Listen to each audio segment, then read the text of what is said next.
Njagala omanye essanyu lyange, njagala omanye omutima gwange, nduddeyo kati nzize nkwebaze.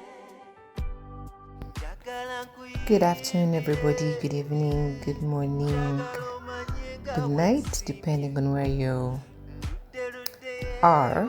I'd like to wish you all a happy weekend, and I hope you're all doing well, and I hope that everything is just perfect on your side. I'm perfect, and I give thanks to God. I'm blessed and highly favored, and this is Jackie Musime Kiwuguru, aka JMK, and welcome to Real Talk. Our topic today is going to be thank you. Just thank you. You know what happens is that the devil makes us focus so much on the negative that we forget about the good things that have happened in our lives. Right now, you may be going through something. You may be going through a hard time. It could be financial, it could be relationship-wise, it could be anything. And the devil makes you focus on that, forgetting about all the good things that the Lord has done for you. So what I decided to do last week, about 2 weeks ago, I think, I was feeling really low. So I decided, you know what? The devil's not going to get a threshold over me. Hell no. No. I am better than this. There are people who are actually going through worse than I am. I have a relative who lost her husband recently, and they've been going through a lot. So I cannot even imagine what she's feeling or what she's going through. But I thank the Lord that the ruling yesterday was on their favor. But at the end of the day, I sat down and said, you know what, Lord? I think we take things for granted. So I decided to get a notebook, and I would advise most people to do that. And I went back to my childhood, and I started writing down all these things that the Lord has done for me. The things that the Lord has taken me through, the blessings that He has given me, the favor that He has shown me, the faithfulness, the provision, the protection, the love from different people. And I decided, you know what? I'm going to focus on that. So I decided to start writing, and oh my God, when I was done, I was like, what? You mean that I can't even complain? I was like, sorry, Lord, forgive me. I swear, forgive me, Lord. So I started with the point of being a kid. And my parents tell me that when I was a child, I was very fat. Of course, I know I was very fat. But they tell me that I used to faint a lot.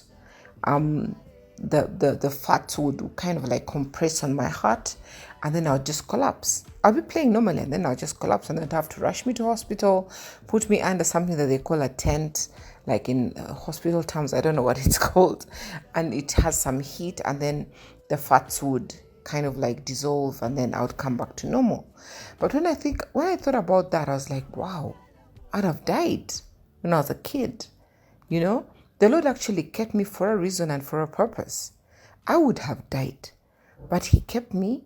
I mean, when I think about that situation and that whole scenario, I just imagine my parents rushing to the hospital and putting me under the tent. And my mom says that they used to call me that sweet angel. Whenever they would rush me to hospital, they would be like, oh, the sweet angel is back, you know?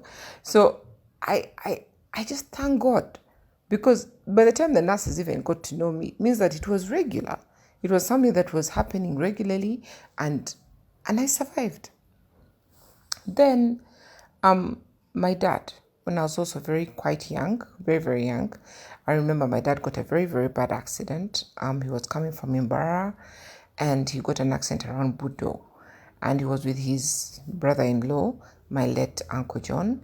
And Uncle John was like, okay. Because I remember when we entered the hospital, Uncle John was like crying on his side. Daddy was all like legs broken, hips broken, hands broken. I mean, name it. He was a mess. And actually, from that time, my dad really got a problem with his hip. We had to do a hip replacement so many years later. But we thank God. I mean, we would have been orphans at an early age, but the Lord kept him. Right now, he's going to be 88 in August. I mean, hello? That is God's faithfulness, and I really thank God for that. Then I thank God for another accident that we had while we were going to Entebbe. My sister Juliet was still dating her. That time he was the fiance, and he used to come to Uganda to do auditing stuff, and they would give him like a van to go back to the airport. And we all decided, as sisters, me, Joy, and Juliet were like, let's escort Eric back to the airport. And on our way to Entebbe, around just after Kitoro, a young boy, just crossed the road on the bicycle. And because the driver panicked and we were quite fast, he tried not to hit the boy, and we overturned. In the panic, we overturned more than 5 times. And unfortunately, because the driver's window was open, his head got smashed on the tarmac and died on the spot, and also the boy died. And I remember myself walking towards the boy and thinking, actually, I think I was in shock, because I was just walking towards the boy. His stomach was all open, his intestines were all out. I'm sorry for being so cross-armed, but hey, I just want you to understand how God can be so amazing. And I just remember that a policewoman gave me a hot slap. I think she was trying to get me back into my senses. And she was like, step back, So I kind of looked, at her and stepped back. And when I looked at the car, oh my God. First of all, I had not even realized that we had all gotten out from the windscreen. But the most, I just got a cut on my finger, a very small cut. My sister got a little burn on her back. My other sister, Juliet, got a little burn on her forehead.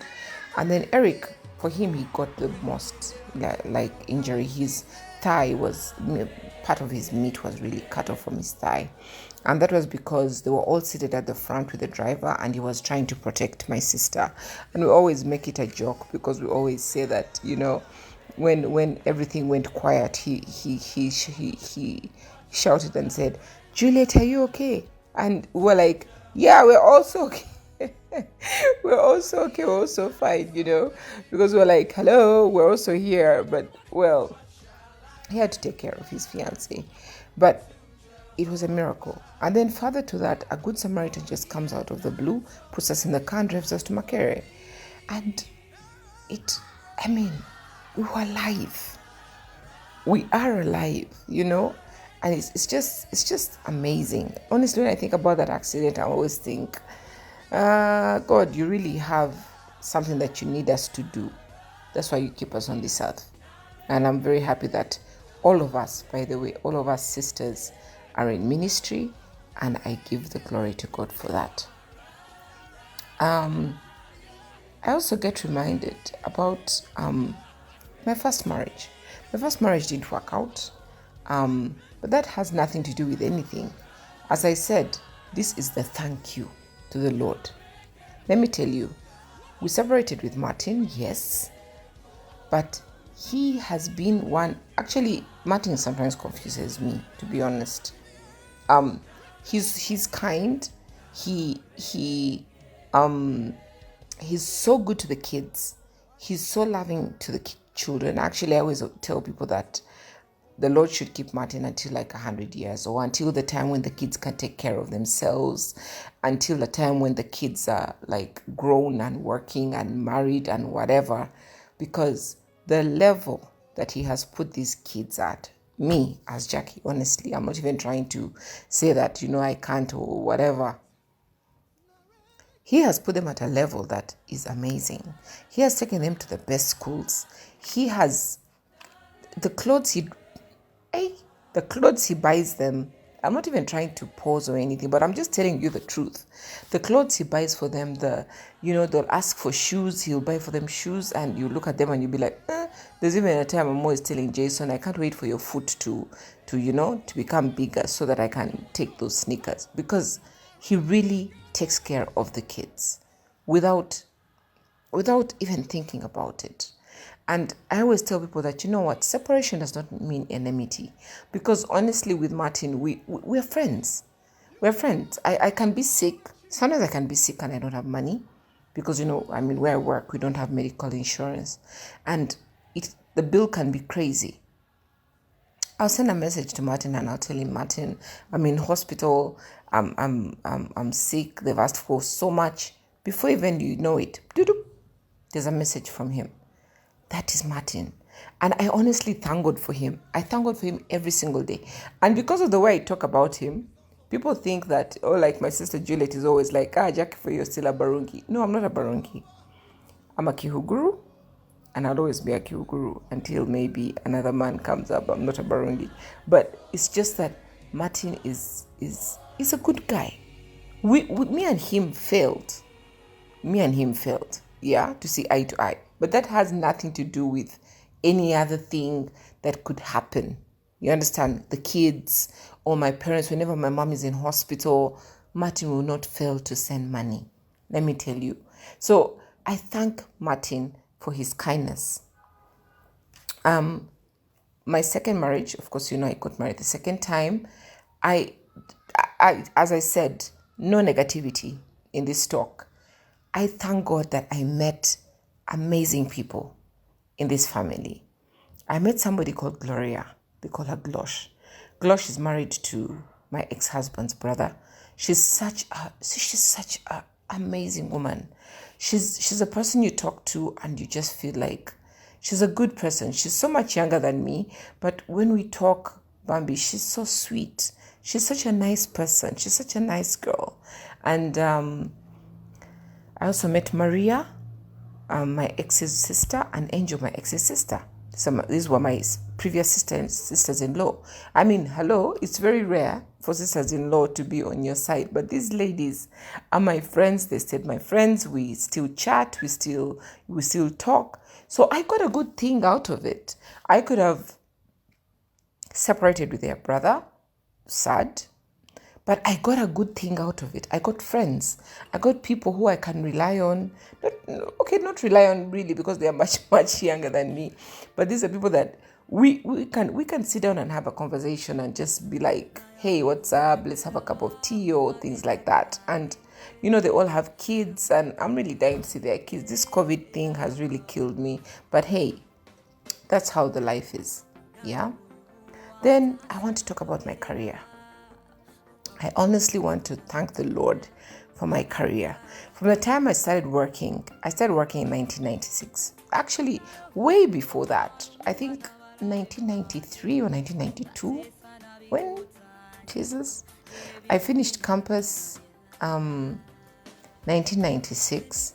But even before I finished campus, I've always been a worker. Even throughout campus and throughout whatever, I've always been a worker. So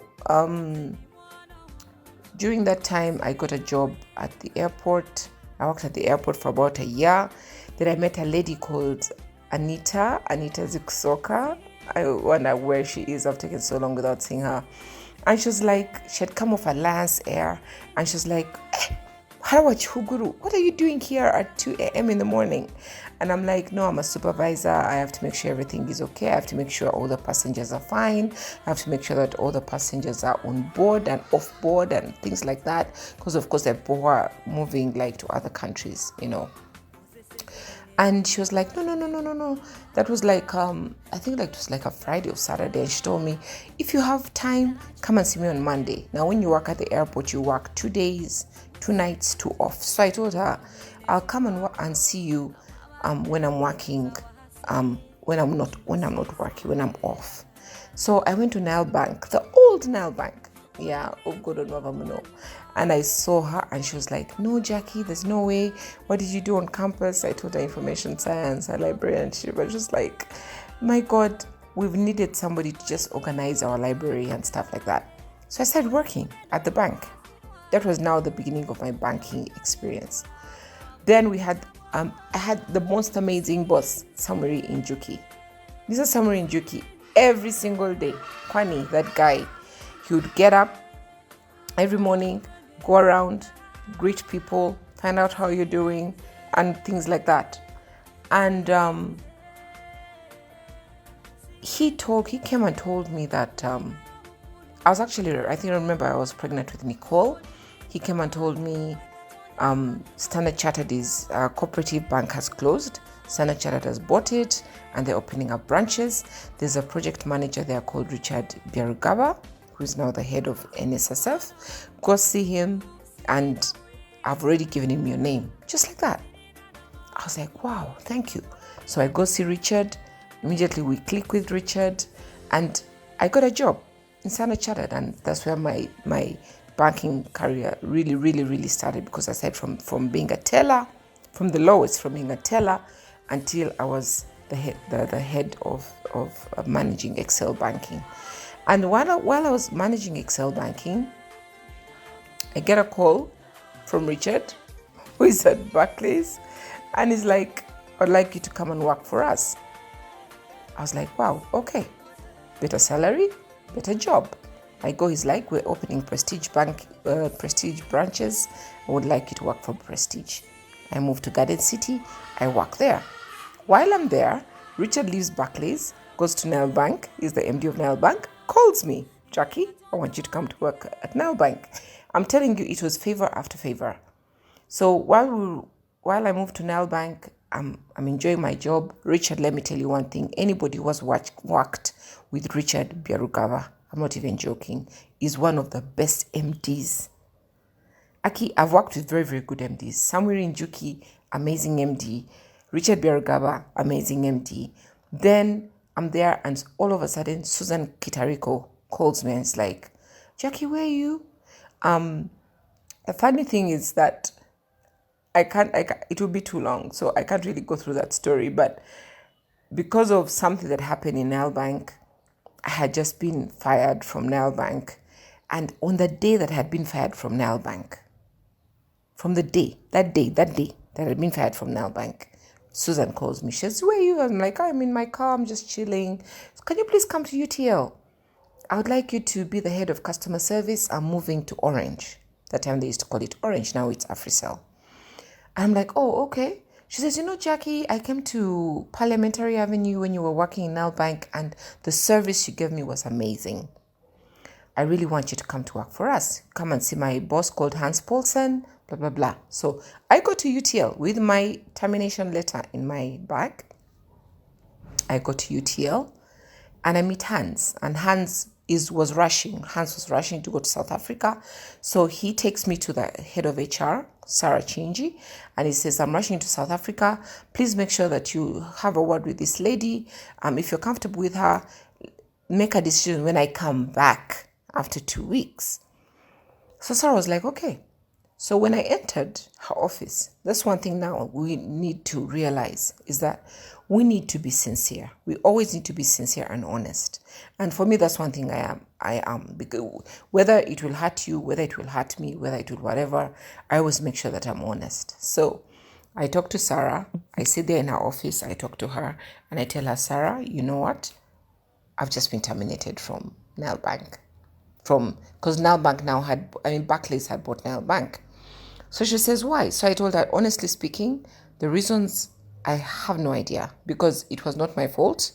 I did nothing, but because of somebody who really didn't like me in Barclays, and now Barclays had bought Nile Bank, these things happened. I told her, you can even call the HR of Barclays and find out. I honestly don't know why I was terminated. So Sarah picks up the phone immediately, called. I didn't know she knew the HR. Of course, HRs no HRs. She calls the HR of Barclays and she's like, oh, I'm here with Jackie Musime Kyoguru. I understand she was terminated. And you cannot believe what the lady on the other side said. Alice Akeke, I can't forget her. She was not a Ugandan. I think she was from Botswana or something. She said, let me tell you, Sarah, if it was me, I would sue Barclays, because Jackie was one of the most hardworking people, and honestly, for me, I was forced to write the letter, but I did not agree. I even told them in the meeting I did not agree. So Sarah told me, that because of your honesty, I'm giving you the job today. Can you imagine, guys? I have a termination letter in my hands and I'm receiving a contract. I looked at the letter, I looked at the salary, and I swear I couldn't believe. Because she asked me, how much were you getting in Barclays, in Nelbank now? That time, Barclays now. I told her, she doubled my salary. She says, the reason why I'm doubling your salary is because of your honesty. There is nobody who can enter an HR's office and tell them I've been terminated. They'll keep quiet. I was like, glory to God, you know? So I thank God. I worked in UTL for 10 years and I thank God for that. Working for UTL for 10 years, after 10 years, of course, UTL gets its issues. We get administrators from URSB. URSB are not very happy with the old people who are there. They think maybe we have too much kajaja. Maybe we did. So they call all of us, most senior managers, and they tell us that they're not renewing our contracts. So it was tough. I'll not talk about the negative part of what happened during that time. I'm going to talk about the positive part. When I lost my job, when I came back home, I told my kids that, you guys, I've lost my job. Nicole asked me, Mommy, how are we going to take care of the bills? I told her, the Lord knows. The Lord knows best. You cannot believe that my sister Juliet and my cousin Daniel, I know they don't like me mentioning their names, but for me, it was a miracle. They asked me, how much do you spend per month? I told them. They said, every month I'll be sending you half, Juliet will be sending you half. I did not change my lifestyle at all. At all. But I was at peace. I was happy. I was thanking the Lord and I got closer to the Lord. And during that time is when I started my ministry. Because the Lord needed to show me that through the valley is where you actually get closer to me if you want to. And it's when you actually get to know real things in life. You know, I'm not going to talk about the negative. So,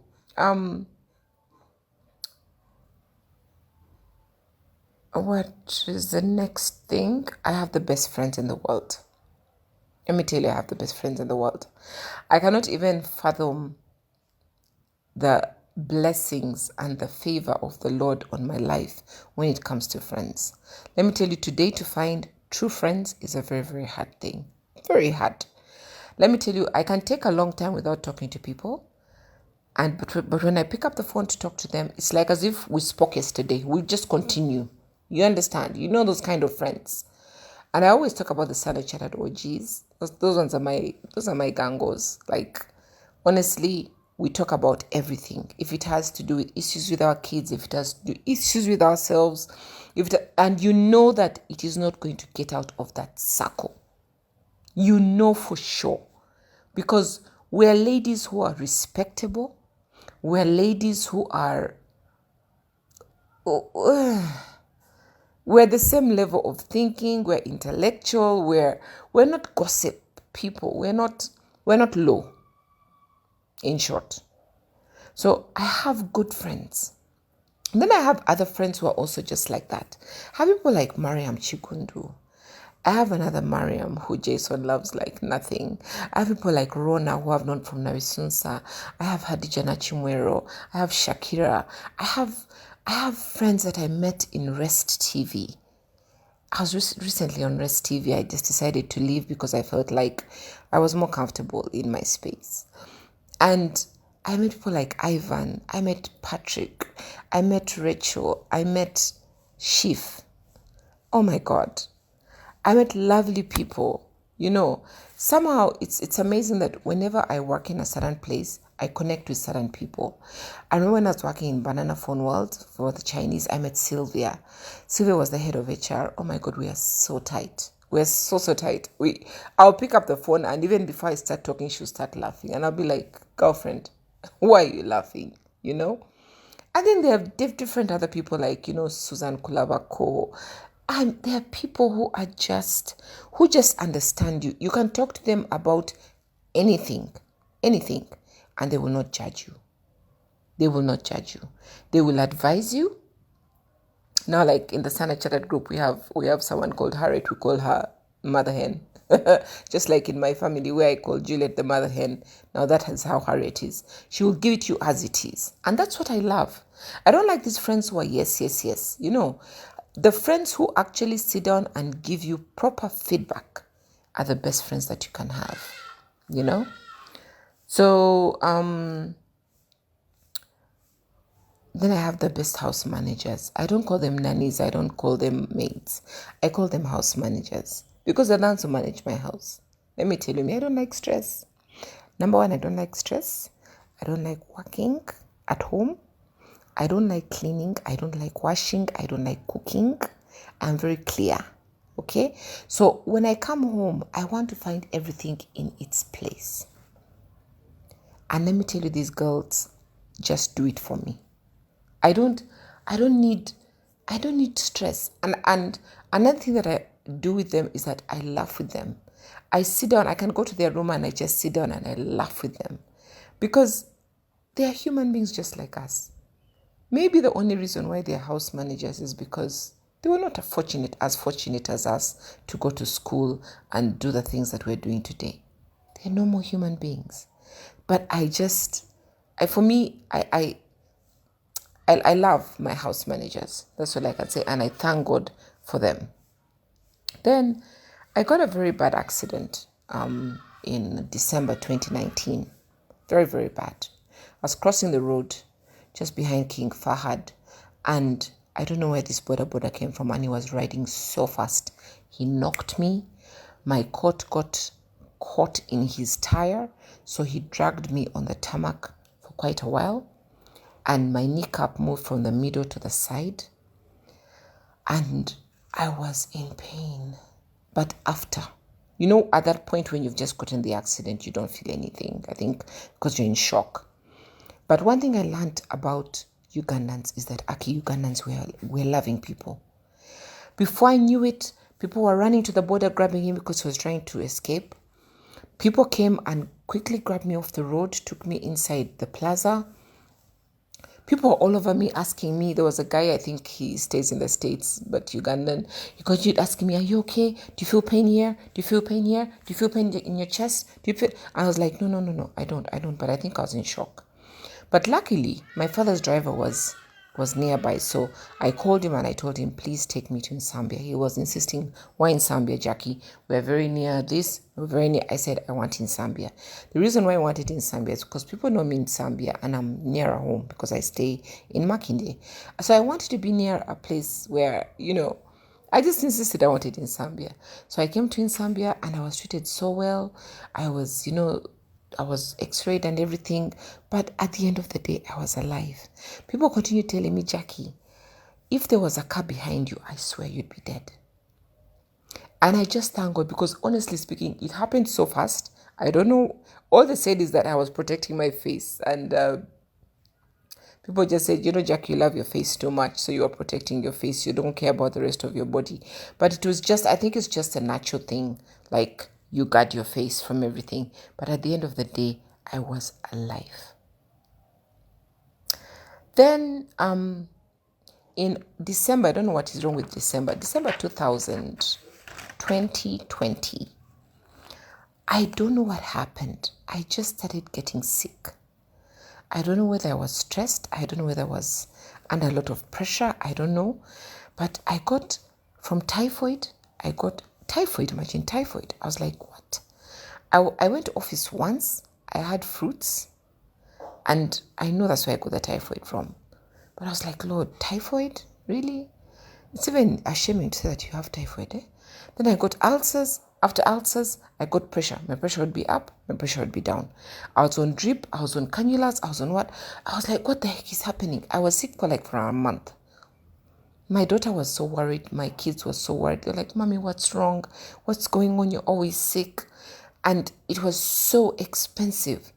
And I was like grateful to God because I managed to get money from my dad. I managed to get money from Martin. I remember I was so sick that Harriet was so worried, Harriet from Standard Chartered, and she even sent me money for lunch. She was like, Jackie, you need a good lunch. Because everybody was so worried for me. I was just getting sick. Like, it was non-stop. But the Lord was faithful, and I came out of that. The auditorium. I think most of you must have heard about what happened about 2 weeks or 3 weeks ago, where people have lunch hour at the auditorium and the ceiling fell. I had just finished my show and I had just left the building, and I think after 30 minutes, that auditorium fell. And I remember passing, because you have to kind of like pass some steps to get out. I remember passing and turning, and I saw Mama Nava seated. And it's so sad, R.I.P., she died in the auditorium. But with the number of people who were there, to have only 2 people die was honestly a miracle. I remember last Sunday, Pastor Chiwesi said, you know what, guys?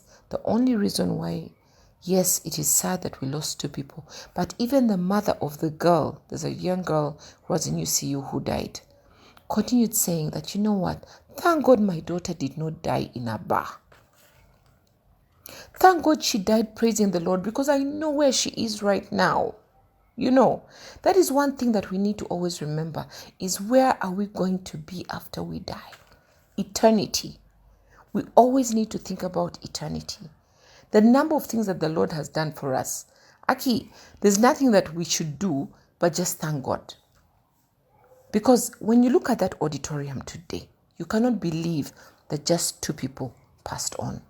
You cannot.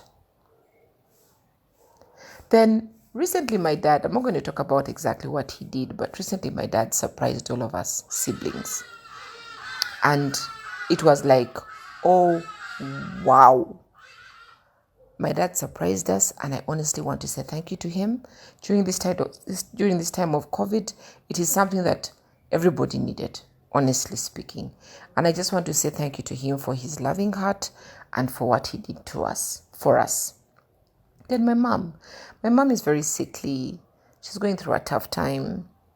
But I thank God that every year that passes, she's alive. I thank God that the Lord managed for us to celebrate her 80th year. She turned 80 in 2020, December 28th. I thank God for her, honestly. I know she's going through a tough time. I know she goes through a lot of pain and discomfort, but she's alive. And then I also thank God for my dad. My dad has a problem with his eyes. Sometimes he has issues with his pressure. And I just thank God for him, because he is so strong. Aki, if it wasn't for his eyes, that man is so strong. He is so strong. And I thank God for him. Then I want to thank God for my siblings. I when I think about my siblings, I even smile. Maybe because I'm the last born, I don't know. I have been spoiled by my siblings. I have been loved by my siblings. And I just thank God for them. I thank God for them. Just a few minutes ago, I got a message from Joy, and she was like, Jack, are you home? Then I'm like, why? Yes, she asked, where are you? I said, I'm home. Why? She says, no, I was just checking on you. Wow. That touched me so much, because I was like, wow, that is love. You know, we all love each other in different ways as siblings. All of us. I'm telling you. And I thank God. I thank God for my siblings. I thank God for giving me a mate, because you don't choose them. We lost one, unfortunately, Godwin. We lost Godwin, who was one of the best. But hey, the Lord also wants good people in heaven, yeah? So I just thank God for them. I thank God for my mom, who also got a border accident, just like me, by the way.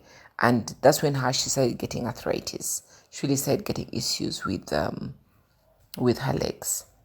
Then Joy had a heart problem. Joy had a heart problem in 2017, I think, coming to Easter time. And all of a sudden, they told us she had a serious valve issue. And in 2 weeks, we had to make sure that she does that operation. If she doesn't, she's going to die. They gave us the amount that we're supposed to look for in 2 weeks. And I was like, okay, you know what, Lord? You say that your faithfulness or nothing. And I'm telling you, he was so faithful. Money just started flowing from all over the place. And I was able to take Joy to Nairobi. And my sister Juliet stays in Nairobi, so she was also there. And Joy had an open heart surgery. It was really serious. And she's okay. As beautiful, as charming as ever. She's fine. Then, when I lost my job, I had some issues with my second marriage. And I know that this Chief Justice doesn't want me to mention her name, but I cannot not talk about it because most divorce lawyers ask for 5 million, 6 million, 4 million. So I call her and I tell her, you know what, man, I really need to get rid of this guy because this guy is getting on my nerves. She told me, what? He's giving you a hard time after just a year? I'm like, yeah. She told me, don't worry, I'll get you lawyers. Before I knew it, a lawyer was calling me and then tells me that she has paid half of the lawyer fees. I was like, what? Without even telling me. She didn't even tell me. She just paid the guy. And the guy was like, look for the other half. I said, I'll look for it. And of course, with having my siblings, I managed to get the other half. But she is amazing. She's one person who I will call, even if it has to do with a friend of mine who has an issue, I will call her. She's a Chief Justice. She's high up, but she's so down to earth, you know? And I will call and I'll tell her, you know what, this has happened. And she will be like, I will do this for you, Jackie.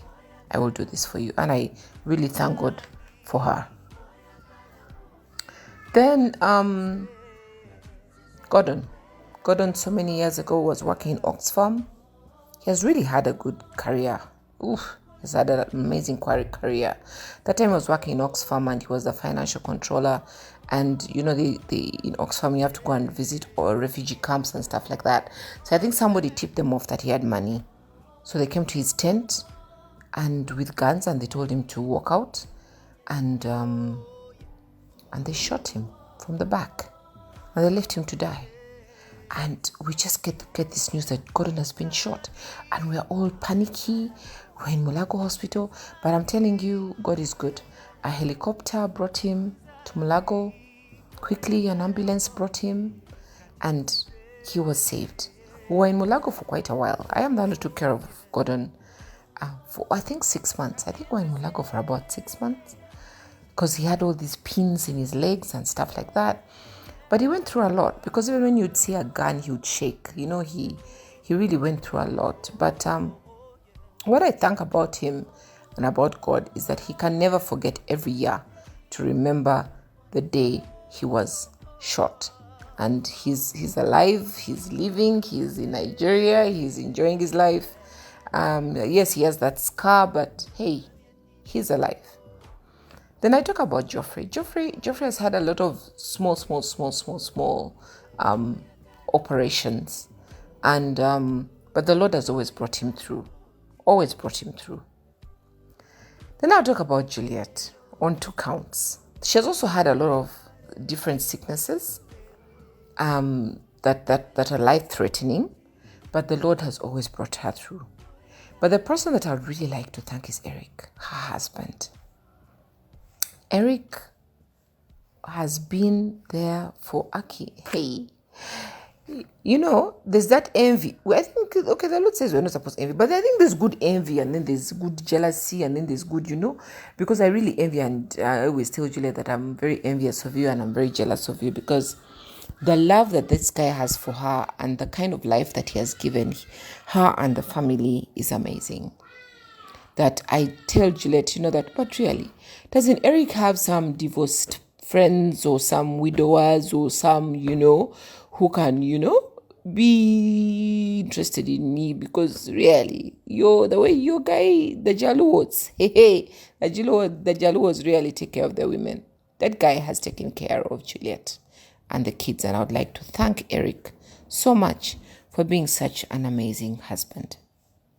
I would like to end by talking about my lovely Jessie.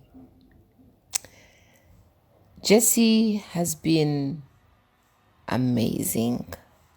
I got Jessie about a year ago, and I'm now in the process of getting him as my own child. But the way he has synced into the family, the way even people say that he looks like Jason, him and Jason are so close. Jordan, he enters Jordan's room and Jordan is very quiet and they like noise. But just likes disturbing him and just goes in and speaks some baby language and you only hear Jordan saying, boss, like get the heck out of my room. Unfortunately, Nicole has never met him because she left in Feb and I got him in March. But I would also like to thank God for the lovely kids that I have. I have amazing children. Let me tell you, like Nicole, who is 22, she has never given us a problem. She has been one of those best children that we have. Jordan, being a boy, hey, well, we've had a few problems here and there, but nothing to really worry you about. These things of kids smoking weed and da-da-da-da. No. And even Jason is one of those amazing kids. Jason is that older last born because of Jessie. Jason said he cannot get rid of his last-born name, so I call him older last-born, and then Jesse's the younger last-born. Jason will come to my room after like 20-30 minutes and say, Mommy, do you need anything?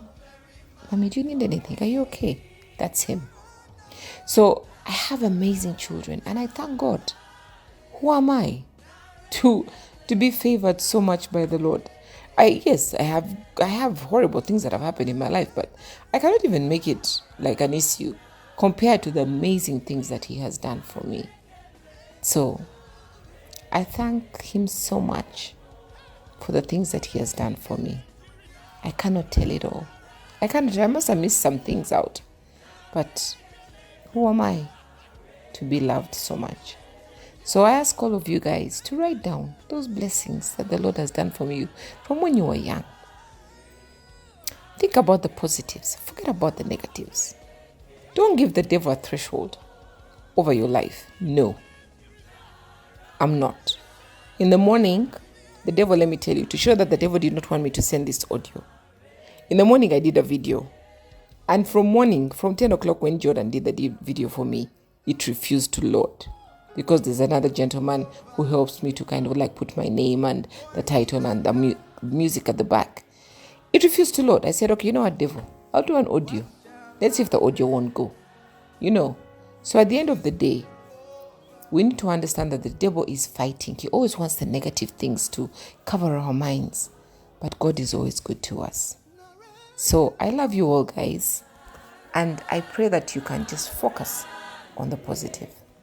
God bless you all, and I love you, and this is Real Talk.